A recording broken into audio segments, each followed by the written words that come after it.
லவ்தேத்தூர் இயேசுஸ் கிறிஸ்துஸ். இயேசு கிறிஸ்துவுக்கு புகழ். தமிழ் கூறும் நல் உலகில் வாழும் அனைத்து அன்பு உள்ளங்களுக்கும் வத்திக்கான் வானொலியின் வணக்கம். இறைவன் உங்கள் உள்ளத்தையும் இல்லத்தையும் தன் அன்பாலும் அருளாலும் அமைதியாலும் இன்றும் என்றும் நிரப்புவாராக.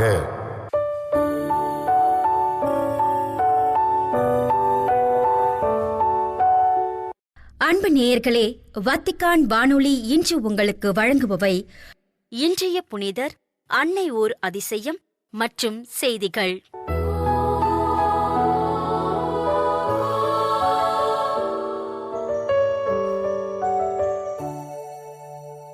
இன்றைய புனிதர்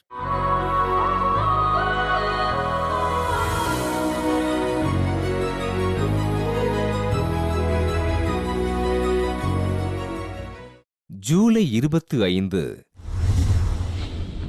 திருத்தூதர் புனித யாகப்பர். கலிலேயா நாட்டில் பெத்சாய்தாவில் வாழ்ந்த செபெதேயு சலோமி பெற்றோருக்கு பிறந்தார் யாகப்பர். பெரிய யாக்கோபு என்றழைக்கப்பட்ட இவர் அல்பேயுவின் மகனான யாக்கோபுவிற்கு முன்னதாக ஆண்டவர் இயேசுவினால் இறைப்பணிக்காக அழைக்கப்பட்டார். ஆண்டவர் இயேசுவோடு உடன் இருந்து அவரது போதனைகளையும் புதுமைகளையும் காணும் பாக்கியம் பெற்ற இவர் இறந்து போயிருந்த யாயிரின் மகளை ஆண்டவர் உயிரோடு எழுப்பிய போது ஆண்டவரோடு உடன் இருந்தார். ஆண்டவர் எருசலேம் சென்றபோது சமாரியர்கள் தங்கள் பகுதிக்குள் நுழைய அனுமதி மறுக்க யாகப்பர் அவர்களை கடுமையாக சாடி ஆண்டவரோடு பயணித்தார்.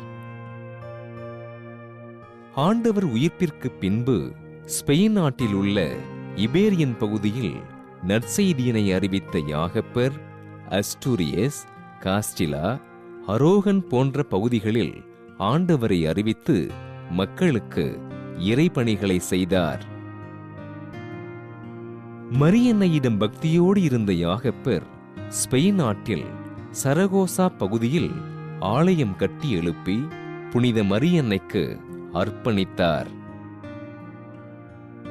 கிபி 42ஆம் ஆண்டு ஏரோது அக்ரிப்பாவினால் வெற்றி கொள்ளப்பட்டு திருத்தூதர்களில் முதல் மறைசாட்சியான யாகப்பர் தன் சீடர்களினால் ஸ்பெயின் நாட்டில் உள்ள கம்போஸ்தலாவில் அடக்கம் செய்யப்பட்டார். ஆண்டவரோடு உடன் இருந்து அவரது பணிகளில் பங்கு கொண்ட யாகப்பரை திரு அவை புனிதராக உயர்த்தி கால்நடை மருத்துவர்களுக்கும் வாத நோயாளிகளுக்கும் பாதுகாவலராக அறிவித்தது. திருத்தூதரான புனித யாகப்பரின் திருவிழாவினை கொண்டாடுகின்ற நாம் வாத நோயாளிகளை ஆண்டவரிடம் ஒப்படைத்து உருக்கமோடு ஜெபிப்போம்.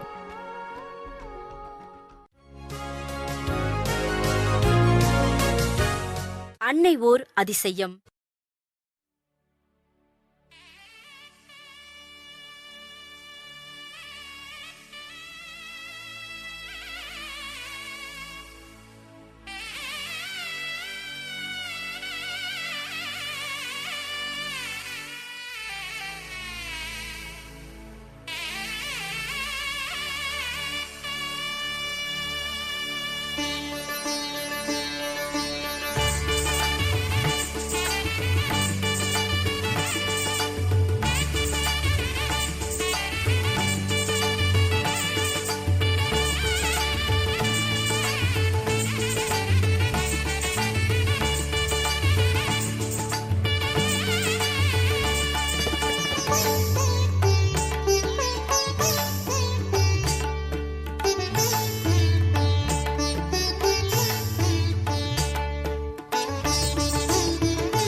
அல்முதேனா அன்னை.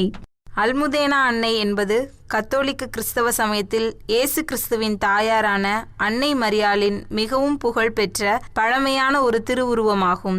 இந்த திருவுருவம் ஸ்பெயின் நாட்டின் தலைநகரான மாட்ரிட் நகரின் முதன்மை பாதுகாவலராகவும் மக்களின் ஆன்மீக வழிகாட்டியாகவும் பல நூற்றாண்டுகளாக போற்றி மதிக்கப்படுகிறது.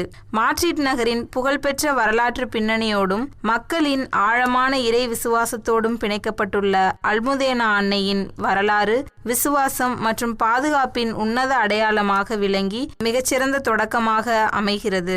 ஸ்பெயின் நாட்டின் தலைநகரில் அமைந்துள்ள கம்பீரமான அல்முதேனா பேராலயம் இந்த அல்முதேனா அன்னைக்கு முழுமையாக அர்ப்பணிக்கப்பட்டுள்ளது. உலகெங்கிலும் இருந்து வரும் பல்லாயிரக்கணக்கான திருப்பயணிகள் அன்னையை தரிசித்து ஆசி பெற இப்பேராலயத்திற்கு நாள்தோறும் வருகை தருகின்றனர். ஒவ்வொரு ஆண்டும் நவம்பர் 9ஆம் தேதி அல்முதேனா அன்னையின் திருவிழா மாட்ரிட் நகரில் எவ்வித பாகுபாடுமின்றி ஒட்டுமொத்த பொதுமக்களாலும் விசுவாசிகளாலும் ஆன்மீக எழுச்சியுடன் மிகுந்த சிறப்புடனும் விமர்சையாக கொண்டாடப்படுகிறது. அல்முதேனா என்ற தனித்துவமான வார்த்தையின் வரலாற்று பின்னணியை நாம் உற்று நோக்கினால் இப்பெயர் அரபு மொழியின் அல்முதேனா என்ற சொல்லிலிருந்து உருவானதாகும். அரபு மொழியில் இந்த சொல்லிற்கு கோட்டை அல்லது அரண் என்று பொருள் கொள்ளப்படுகிறது. மாட்ரிட் நகரின் மைய பகுதியில் உள்ள பழைய கோட்டை சுவரோடு இந்த திருவுருவம் மிக நீண்ட காலமாக தொடர்பு கொண்டிருந்த காரணத்தினாலேயே காலப்போக்கில் அன்னை மரியாளுக்கு அல்முதேனா அன்னை என்ற திருப்பெயர் நிலைத்து நின்று மக்களின் இதயங்களில் பதிந்தது. கலை வரலாற்றாளர்கள் மற்றும் ஆய்வாளர்களின் கூற்றுப்படி தற்போது பேராலயத்தில் நாம் காணும் அல்முதேனா அன்னையின் திருவுருவம் கிபி 16ஆம் நூற்றாண்டைச் சேர்ந்ததாக கருதப்படுகிறது. அக்காலத்தில் நெதர்லாந்து வம்சாவளியைச் சேர்ந்த உலக புகழ்பெற்ற சிற்பியான டியேகோ கோபின் டி ஹலாண்டா என்பவரால் இந்த திருவுருவம் மிக நுணுக்கமாக செதுக்கப்பட்டது. ஆயினும் இந்த தற்போதைய சிலைக்கு முன்னதாகவே பல நூற்றாண்டுகளுக்கு முன்பு அங்கு வேறொரு பழமையான அன்னை மரியாள் திருவுருவம் வழிபாட்டில் இருந்தது என்பது குறிப்பிடத்தக்கது. அல்முதேனா அன்னையின் தோற்றம் மற்றும் மாட்ரிட் நகருக்கு அது வந்த விதம் குறித்து பல அதிசய கதைகளும் பாரம்பரிய மரபு நம்பிக்கைகளும் ஸ்பெயின் நாட்டு மக்களிடையே தலைமுறையாக பரவலாக பேசப்பட்டு வருகின்றன. அவற்றில் மிகவும் முக்கியமானது இயேசு கிறிஸ்துவின் சீடரும் திருத்தூதருமான புனித பெரிய யாக்கோபுடன் தொடர்புடைய கதையாகும். இக்கதைகள் அனைத்தும் அன்னையின் மீது மக்கள் கொண்டுள்ள எல்லையற்ற பற்றுதலையும் விசுவாசத்தையும் பிரதிபலிப்பதாக உள்ளன. கிறிஸ்துவ மத பாரம்பரியத்தின்படி கிபி 38ஆம் ஆண்டு புனித யாக்கோபு இயேசுவின் நற்செய்தியை அறிவிப்பதற்காக புனித நிலத்திலிருந்து கடல் வழியாக ஸ்பெயினுக்கு வந்தபோது இந்த திருவுருவத்தை கையோடு கொண்டு வந்ததாக ஒரு மரபு கதை கூறுகிறது. ஸ்பெயின் மண்ணில் கிறிஸ்தவ விசுவாசம் பரவத் தொடங்கிய அந்த பழங்காலத்திலிருந்தே இந்த திருவுருவம் அங்குள்ள உள்ளூர் மக்களால் மிகவும் புனிதமானதாகவும் தங்களுக்கு பாதுகாப்பு அளிக்கும் அரணாகவும் பக்தி சிரத்தையுடன் மதிக்கப்பட்டு வந்தது. அல்முதேனா அன்னையை பற்றிய மற்றொரு சுவாரஸ்யமான வரலாற்று புராண கதையின்படி கிபி 712ஆம் ஆண்டு ஆப்பிரிக்காவிலிருந்து வந்த முஸ்லிம் படைகள் மாட்ரிட் நகரை கைப்பற்ற நெருங்கிய வேளையில் அங்கிருந்த கிறிஸ்தவர்கள் பெரும் அச்சமடைந்தனர். தங்கள் உயிருக்கு நிகராக மதித்த அன்னை மரியாளின் திருவுருவத்திற்கு எவ்வித சேதமும் ஏற்படக்கூடாது என்பதற்காக அவர்கள் அந்த திருவுருவத்தை மிகவும் பாதுகாப்பான முறையில் நகர பெருமதிலின் ஒரு பகுதிக்குள் ரகசியமாக மறைத்து வைத்தனர். முஸ்லிம் படைகளின் படையெடுப்பிற்கு பிறகு பல நூற்றாண்டுகள் கழித்து 11ஆம் நூற்றாண்டில் காஸ்டில் நாட்டின் மன்னரான 6ஆம் அல்போன்சோ மாட்ரிட் நகரை மீண்டும் கிறிஸ்தவர்களின் கட்டுப்பாட்டிற்குள் கொண்டு வந்தார். நகரை மீட்டெடுத்த பிறகு மறைக்கப்பட்ட அன்னையின் சிலையை தேடும் பணி தீவிரமடைந்தது. மன்னரும் மக்களும் பல நாட்கள் தொடர்ந்து உருகி ஜெபித்த பிறகு கோட்டை மதிலின் ஒரு பகுதி அதிசயமாக தானே இடிந்து விழுந்து அதன் உள்ளே பல நூற்றாண்டுகளாக எரியும் மெழுகுவர்த்திகளுடன் மறைந்திருந்த அன்னை மரியாளின் திருவுருவம் மீண்டும் கண்டுபிடிக்கப்பட்டது. இன்னொரு சுவாரஸ்யமான இராணுவ மரபு கதையின்படி கிறிஸ்துவ படையினர் மாட்ரிட் நகரை மீட்டெடுப்பதற்காக நகரை அணுகிய போது அன்னை மரியா அவர்களுக்கு காட்சியளித்து நகருக்குள் எளிதாக நுழைவதற்கான ரகசிய வழியை காட்டினாராம். அதே நேரத்தில் கோட்டை மதிலின் ஒரு பகுதி பலத்த சத்தத்துடன் இடிந்து விழுந்து படைகள் உள்ளே செல்வதற்கு ஒரு புதிய பாதை தானாகவே உருவானது என்றும் நம்பப்படுகிறது. இந்த அதிசய போரின் வெற்றியின் காரணமாகவே அன்னைக்கு கோட்டையின் பெயரால் அல்முதேனா அன்னை என்று பெயரிடப்பட்டது. இன்றைய நவீன காலகட்டத்திலும் அல்முதேனா அன்னை மாட்ரிட் நகர மக்களின் அன்றாட வாழ்விலும் அவர்களின் அசையாத இறை விசுவாசத்திலும் மிக முக்கிய அடையாளமாக விளங்கி வருகிறார். ஆண்டுதோறும் நடைபெறும் திருவிழாக்கள், சிறப்பு வழிபாடுகள் மற்றும் பிரம்மாண்ட ஊர்வலத்தின் போது அன்னையின் அசல் சிலையை பாதுகாக்க அதன் பல்வேறு அழகிய பிரதிகள் பொதுமக்களின் பார்வைக்காக பயன்படுத்தப்படுகின்றன. மாட்ரிட் நகர மக்களின் எந்த ஒரு சுப காரியங்களுக்கும் அன்னையின் ஆசி இன்றியமையாத ஒன்றாக கருதப்படுகிறது. விளையாட்டு உலகிலும் அல்முதேனா அன்னையின் மகிமை பரவியுள்ளது. கடந்த 2022 ஆண்டு கால்பந்து போட்டியில் உலக புகழ்பெற்ற ரியல் மாட்ரிட் அணி சாம்பியன் பட்டம் வென்றது. இந்த வரலாற்று சிறப்புமிக்க வெற்றிக்கு பிறகு ரியல் மாட்ரிட் அணியின் வீரர்கள் மற்றும் நிர்வாகிகள் தங்களின் புகழ்பெற்ற தங்க கோப்பையை அல்முதேனா பேராலயத்திற்கு எடுத்து வந்து அன்னையின் பாதத்தில் சமர்ப்பித்து நன்றி செலுத்திய நிகழ்வு ஒட்டுமொத்த உலக கால்பந்து ரசிகர்களின் கவனத்தையும் ஈர்த்தது. அல்முதேனா அன்னையின் மாண்புமிகு வரலாறு என்பது வெறும் கடந்த கால நிகழ்வுகளின் தொகுப்பு மட்டுமல்ல. அது மக்களின் அசைக்க முடியாத இறை விசுவாசம், தெய்வீக பாதுகாப்பு மற்றும் அன்னை மரியாளின் எல்லையற்ற தாய்மையின் அடையாளமாகவும் இன்றளவும் ஸ்பெயின் மக்களின் இதயங்களில் ஆழமாக நிலைத்து நிற்கிறது. எத்தனை நூற்றாண்டுகள் கடந்தாலும் சவால்களை எதிர்கொள்ளும் நம்பிக்கையை அன்னை மரியாளின் இந்த திருவுருவம் மக்களுக்கு அளித்து வருகிறது. நம் வாழ்விலும் விசுவாசத்தையும் பிறர் மீதான அன்பையும் பாதுகாப்பதே அல்முதேனா அன்னைக்கு நாம் செலுத்தும் உண்மையான மரியாதையாகும்.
செய்திகள். ஆசியாவில் உள்ள கத்தோலிக்க திருஅவை கிறிஸ்துவுடனான தனது ஒன்றிப்பை ஆழப்படுத்தவும், ஆசிய கண்டம் முழுவதும் அன்பிரக்கம், உரையாடல் மற்றும் தோழமையின் பாலங்களை அமைப்பதன் மூலம் கடவுளின் உடனிருப்பின் வலுவான அடையாளமாக மாறவும் திருத்தந்தை 14ஆம் லியோ அவர்கள் அழைப்பு விடுத்துள்ளார். ஜூலை 20 முதல் 26 வரை இந்தோனேசியாவின் ஜகார்த்தாவில் இடம்பெறும் ஆசிய ஆயர் பேரவைகளின் கூட்டமைப்பின் 12வது நிறைவிறுதி பேரவையில் பங்கேற்றவர்களுக்கு அனுப்பிய காணொலி செய்தியில் இவ்வாறு கூறியுள்ள திருத்தந்தை அவர்கள், ஆசிய திரு அவையின் எதிர்காலம் குறித்து சிந்திக்கும் ஆயர்களுக்கு தனது ஜெபங்களையும் ஆன்மீக நெருக்கத்தையும் உறுதியளித்துள்ளார். இந்த பேரவையின் இதைவிட பெரியவற்றை காண்பீர் என்ற கருப்பொருளை எடுத்துக்காட்டிய திருத்தந்தை, இயேசு கிறிஸ்துவே கடவுளுக்கும் மனிதருக்கும் இடையிலான தனித்துவமான தொடர்பாளரும் கடவுளோடும் ஒருவரோடொருவர் கொள்ளும் ஒன்றிப்பின் அடித்தளமும் ஆவார் என்று வலியுறுத்தினார். தனது மகத்தான மானுடம் என்ற திருத்தூது மடலையும் சுட்டிக்காட்டிய திருத்தந்தை, கிறிஸ்தவ ஒருமைப்பாடு கிறிஸ்துவின் மறைபொருளில் வேரூன்றி உள்ளது என்றும், அருள் சாதனங்கள் குறிப்பாக நற்கருணை மூலம் அது ஊட்டமளிக்கப்படுகிறது என்றும் எடுத்துக்காட்டினார். ஒன்றிணைந்த பயணம் என்பது வெறுமனே விவாதிக்கப்படுவதாக மட்டுமில்லாமல் உள்ளூர் திரு அவைகளின் அன்றாட வாழ்க்கையில் வாழ்ந்து காட்டப்பட வேண்டும் என்று ஆயர்கள் மாமன்றத்தின் பொதுச் செயலரான கர்தினால் மரியோ கிரெச் அவர்கள் கூறியுள்ளார். ஜகார்த்தாவில் இடம்பெற்ற ஆசிய ஆயர் பேரவைகளின் கூட்டமைப்பின் 12வது நிறைவிறுதி பேரவையில் பங்கேற்றவர்களிடம் உரையாற்றிய போது கர்தினால் கிரெச் அவர்கள் இவ்வாறு கூறியுள்ளார். ஒன்றிணைந்த மனமாற்றத்திற்கான அழைப்பு மற்றும் ஆசியாவில் பாலங்களாகவும் பாலங்களை உருவாக்குபவர்களாகவும் இருப்பதற்கான பணி என்ற கருப்பொருளில் பேசிய அவர், ஒன்றிணைந்த திரு அவையின் பயணத்தை வாழ்வில் செயல்படுத்துவதற்கான அடிப்படை இடமாக உள்ளூர் திரு அவையே திகழ்கிறது என்று வலியுறுத்தியுள்ளார். இது வெறுமனே ஒரு நிர்வாக பிரிவு மட்டுமல்ல, நற்செய்தி அறிவிக்கப்படும், அருள் சாதனங்கள் கொண்டாடப்படும் மற்றும் கிறிஸ்துவுடனான ஒன்றிப்பில் நம்பிக்கையாளர்கள் கூடிவரும் உலகளாவிய திரு அவையின் உண்மையான வெளிப்பாடாகும் என்று தெரிவித்துள்ளார். ஆசியாவின் பரந்த கலாச்சார, அரசியல் மற்றும் பொருளாதார பன்முகத்தன்மைக்கு மத்தியிலும் கத்தோலிக்கர்கள் ஒரே நம்பிக்கை, கிறிஸ்துவின் ஒரே உடல் என்பதில் ஒற்றுமையாக இருக்கிறார்கள் என்று டோக்கியோ பேராயரும் ஆசிய ஆயர் பேரவைகளின் கூட்டமைப்பின் பொதுச் செயலாளருமான கர்தினால் டார்சிசியஸ் இசாவோ கிகுச்சி அவர்கள் கூறியுள்ளார். ஜகார்த்தாவில் இடம்பெற்ற 12வது ஆசிய ஆயர் பேரவைகளின் கூட்டமைப்பின் நிறைவிறுதி பேரவையில் இவ்வாறு கூறிய கர்தினால் கிகுச்சி அவர்கள், இந்த பேரவை திரு அவையின் புரிதலை வலுப்படுத்தியுள்ளது என்றும் தெரிவித்துள்ளார். இந்த பேரவையில் இடம்பெற்ற அமர்வுகளில் ஆசியா முழுவதிலும் உள்ள ஆயர்கள் ஜெபம், உரையாடல் மற்றும் விவாதங்கள் மூலம் தங்களின் உள்ளூர் திரு அவைகளின் உண்மை நிலைகளை பகிர்ந்து கொண்டதாக குறிப்பிட்ட கர்தினால் கிகுச்சி அவர்கள், பிலிப்பைன்ஸ் நாட்டை தவிர்த்து ஏறக்குறைய அனைத்து ஆசிய நாடுகளிலும் கத்தோலிக்கர்கள் சிறுபான்மையினராக இருப்பதே ஒரு பொதுவான சவாலாக இருக்கிறது என்றும் தெரிவித்துள்ளார். வெவ்வேறு கலாச்சாரங்கள், மதங்களை பின்பற்றுபவர்கள், ஏழைகள் ஆகியோருடன் உரையாடல் மேற்கொள்வது மற்றும் சுற்றுச்சூழல் நெருக்கடியை நிவர்த்தி செய்வது ஆகியவையே திரு அவையின் முக்கிய பணி என்றும் அவர் எடுத்துரைத்துள்ளார். தனது சொந்த நாடான ஜப்பானை பற்றி பேசுகையில், அதிகாரப்பூர்வ புள்ளி விவரங்கள் 5 லட்சத்திற்கும் குறைவான கத்தோலிக்கர்களையே பதிவு செய்திருந்தாலும் புலம்பெயர்ந்த கத்தோலிக்கர்கள் ஜப்பானில் கத்தோலிக்கர்களின் மக்கள் தொகையை கணிசமாக அதிகரித்துள்ளனர் என்று கர்தினால் கிகுச்சி அவர்கள் விளக்கியுள்ளார். இந்தோனேசியாவின் ஜகார்த்தாவில் நடைபெற்று வரும் ஆசிய ஆயர் பேரவைகளின் கூட்டமைப்பின் 12வது நிறைவிறுதி பேரவையில் ஆசியாவின் சமூக, அரசியல் மற்றும் பண்பாட்டு சவால்களுக்கு மத்தியில் ஒன்றிணைந்த மற்றும் மறைப்பணியை புதுப்பிக்கும் திரு அவையாக, மக்களுக்கிடையே பாலங்களை அமைக்கும் திரு அவையாக விளங்க வேண்டும் என்று பேரவை பிரதிநிதிகள் வலியுறுத்தினர். குழு விவாதங்களின் முடிவுகளை முன்வைத்த கர்தினால்கள், ஆயர்கள், அருள் பணியாளர்கள், துறவியர் மற்றும் பொதுநிலையினர் வெவ்வேறு நாடுகளையும் சூழல்களையும் பிரதிநிதித்துவப்படுத்தினாலும் திரு அவையின் எதிர்காலம் குறித்த ஒரே பார்வையை வெளிப்படுத்தினர். போர், அரசியல் பிளவுகள், தீவிர தேசியவாதம், மத தீவிரவாதம், கட்டாய இடம்பெயர்வு, சுற்றுச்சூழல் பாதிப்பு, பொருளாதார ஏற்றத்தாழ்வு, செயற்கை நுண்ணறிவு, தவறான தகவல் பரவல் மற்றும் வாழ்க்கையின் அர்த்தத்தை தேடும் இளைஞர்களின் நிலை போன்ற சவால்களுக்கு திரு அவை துணிச்சலுடன் பதிலளிக்க வேண்டும் என்று அவர்கள் தெரிவித்தனர். இந்த சவால்களை அச்சமாக அல்லாமல் திரு அவையின் மறைப்பணியை புதுப்பிப்பதற்கான வாய்ப்புகளாக பிரதிநிதிகளினர். இடம்பெயர்வு மனிதாபிமான சவாலாக மட்டுமல்ல, நற்செய்தி அறிவிப்பதற்கான புதிய வாய்ப்பாகவும், செயற்கை நுண்ணறிவும் சமூக ஊடகங்களும் இன்றைய உலகில் நற்செய்தியை அறிவிக்கும் புதிய களங்களாகவும் சுட்டிக்காட்டப்பட்டன. கத்தோலிக்க பள்ளிகள், பல்கலைக்கழகங்கள், நலவாழ்வு நிறுவனங்கள் மற்றும் சமூக நலப்பணிகள், குறிப்பாக கத்தோலிக்கர்கள் சிறுபான்மையாக வாழும் நாடுகளில் உரையாடல், ஒற்றுமை மற்றும் சேவையின் நம்பகமான சாட்சிகளாக திகழ்கின்றன என்று பேரவை வலியுறுத்தியது. இத்துடன் வத்திக்கான் வானொலியின் தமிழ் ஒளிபரப்பு நிறைவு பெறுகிறது. உங்கள் செவிமடுத்தலுக்கு நன்றி. தொடர்ந்து வத்திக்கான் வானொலியுடன் இணைந்திருங்கள். இறையாசிர் பெறுங்கள்.